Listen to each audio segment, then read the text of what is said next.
Әр адам жарық дүниеге келген соң мейірімді, жүрегі толы жанды көреді. Ол ана. Әлемдегі ең мейірімді адам ол менің анам.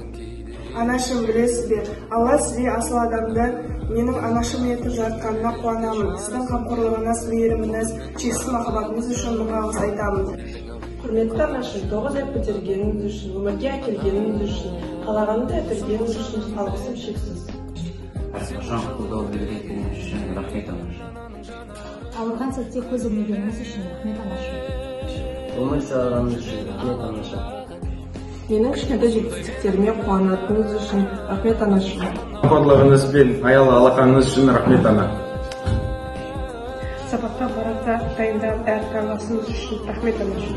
Мені махаббатқа бөлеп өсіргенің үшін мың алғыс айтамын. Кез келген уақытта маған сенім артқаныңыз үшін рахмет анашым. Қандай болсам да әлемдегі ең керемет бала санағаныңыз үшін рахмет анашым. Сізге алғысым шексіз анашым. Ана болмайды сірә дегенің, жаныңда жүрсем деп едім, алыстан аңсап келемін саған. Ана досым бол жаным менің, білсең ғой жолы